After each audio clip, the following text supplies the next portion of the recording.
Time to be honest with a priest.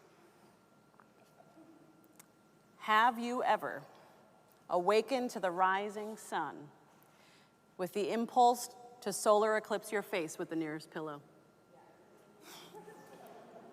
Or echoed that ancient guttural, "I don't wanna," into an empty bedroom? Some days, it's just hard to adult. Which reminds me, if you blinked in the last 5 years, you might have missed this. The word adult is now a verb. In 2015, the American Dialect Society nominated adult as the most creative word. And by 2016, adulting was a popular Twitter hashtag. Social commentators say that adulting became a verb because millennials moved through the transitional life stages at a much later age than previous generations. Millennials in their 30s have had to ask whether they're adulting because they may not yet have a spouse or a kid or a home that they own. So at first, millennials were simply labeled as lazy, thought to have been way too pampered by those boomer parents. But those high school home economics classes that I know some of you took when you were young, where you learned to cook or sew or take care of the kiddos, those did not happen for millennials. Millennial education focused on marketable skills outside the home, with classes in what is now called family and consumer sciences, like learning how to budget with all that debt that they were about to accumulate, and what the proper business etiquette was going to be for that first generation white-collar job that they would have to have in order to pay for college. So, meme after meme was born as millennials hatched self-deprecating jokes about burning pasta on the stove, who does that, or trying to cook a turkey in the microwave. But the reality isn't that millennials are slow on the uptake or that they're just plain lazy. It's just that what adulting looks like has changed. And I wonder if something similar is happening in today's Old Testament reading. 2 Samuel 11 opens with a snapshot of adulting expectations for one man in ancient Israel, King David. The story begins with these words, "In the spring of the year, the time when kings go out to battle, King David stayed home." Adulting for an ancient king meant clocking into war each spring, but on this particular spring morning, David just didn't. That silk pillowcase hit his face, and what the skip day brought put millennial adulting fails to shame. David really screwed up. Now, usually, playing hooky from work does not end in adultery and murder. But that is how today's story ends. Now, in next week's lectionary passage, we'll see this story unfold like a morality play, a kind of drama that presents a lesson about expectations for good conduct and good character. But the trouble with sorting out conduct and character is that they come from each generation's adulting expectations. But whether those expectations are good, well, that piece is sorted out by God. So how do you discern what is good in your generation's values? What is the good age to settle down, to commit to that career? Are those even the good questions? When is it good for a king to go to war? Well, as you may have noticed, most kings don't go to war in the spring these days.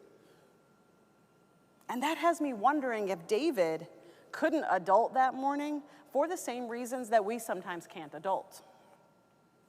Like us, he may have felt caught between the way things were always done and the way things were changing. Because what drastic culture shifts bring out of us isn't always pretty. And I imagine that some of the last 500 or 600 days under COVID have found us all surfing couches and feeling sad. The world has changed so quickly, and we're all still trying to catch up to those culture shifts. Couldn't we all use a crash course in how to cook dinner again after so many takeout? Or whether to shake hands with someone when you meet them for the first time. Can we do that? Or even how to pass the peace in church. Just last week, my 3-year-old exclaimed, "I can't wait to be a grown-up." And I thought, I have no idea what being a grown-up will mean for you. See, I don't know what adulting will look like for Generation Alpha. But I know that his 3rd grade peers are already learning basic computer coding, right? So my son may never boil pasta on the stove in a house that he owns, but he will know how to build a website. How do we lead our children into an ever-changing world that we're still trying to figure out how to navigate for ourselves? Well, if David has anything to teach us, it's that we slowly and hesitantly change. And while we figure it out, we, like David, wander from couch to couch, if not in our literal homes, then in the palaces of our mind. And there's an old English word for this experience. It's called sloth. Now, we sometimes equate sloth with being lazy, but as one modern professor of philosophy put it, sloth can show itself in the total inertia of the couch potato or in the restless distractions of endless activity. And see, that's exactly how David's life is described in Scripture when I look at it. David was a warrior king whose life was filled with battle after battle after battle, with endless activities of war. Just 2 verses before today's, David is said to have led a battle killing 40,000 soldiers, and he's praised for it. And think about the Psalms that you've heard, where David writes poems about running and hiding from his enemies and pleading with God to save him. No wonder David doesn't want to battle this spring. And that change seems to leave him pacing his home, looking for something, looking for life somewhere on the other side of the bedroom window. Because anything out there must be better than whatever new thing's happening in here. And in here, this is the focus that Christian tradition gives to sloth. For theologians like Thomas Aquinas, sloth wasn't about laziness either. It was about sadness. Aquinas wrote that slothfulness is sadness about one's spiritual good. Sadness about one's spiritual good. If you recall, David's heart was touted to be just like God's. Just like God's heart. And yet David spent his entire kingship in battle. What must that have taught David about who God is and what God sees as good? What must constant fighting have taught David about himself and what he values? Did David's perception of God and of himself match up with what God thought was good? Was David's way of adulting in his kingship good for his spiritual life and for others? I don't know. The people praised David for being a warrior king. But if we fast forward in David's story, God says to David, you can't be the one to build my temple in Jerusalem. Why? Well, David, because you shed too much blood. See, David was at a generational crossroads. His son Solomon would not be known for being a warrior king, but a wise ruler, the builder of the temple and the builder of bridges between warring tribes. The expectations for kingship were about to change. And I wonder if David sensed this, and maybe that shift brought him to a deep place of sadness, and maybe even uncertainty. But if sadness was all that sloth brought out of human beings, I imagine David's story would have ended with some Haagen-Dazs and a feel-good movie rather than with moral corruption. But see, sloth is more than just sadness. There's a reason sloth is one of the infamous 7 deadly sins.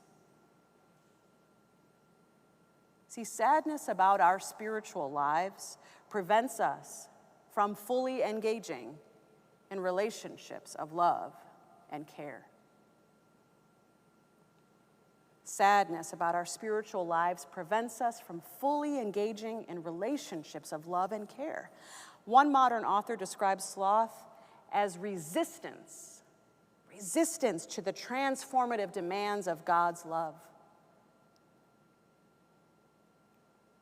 And in this way, sloth can spiral us into sin, because loving and caring relationships are exactly what we need when we are sad about our own spiritual good. We need people in our lives to remind us of God's love so that we can let the demands of love transform us and our actions in the world. Now, each one of us here and online, from whatever generation represented, we're all in the middle of a huge cultural change. And some mornings, you may not want to get out of bed. Some days it will be hard to know what to do with your life because the expectations for adulting will have changed and they will keep changing. Some nights you will fall asleep sad, and you will wonder whether you have lost spiritual meaning. Will you be able to crawl your way back to the good? And all of that sadness is okay. It's okay to feel it. What we will learn from David's story next week is that the mistake he makes is that he tries to go through this big shift alone. Unlike millennials who display their #adulting fails to the world on social media, David hides his. Now, ultimately, David will find the courage to change, but not until next week. Not until he opens himself up to relationships of care and listens to what the prophet Nathan has to say about the transformative demands of God's love. So I hope you'll come back next week to hear it.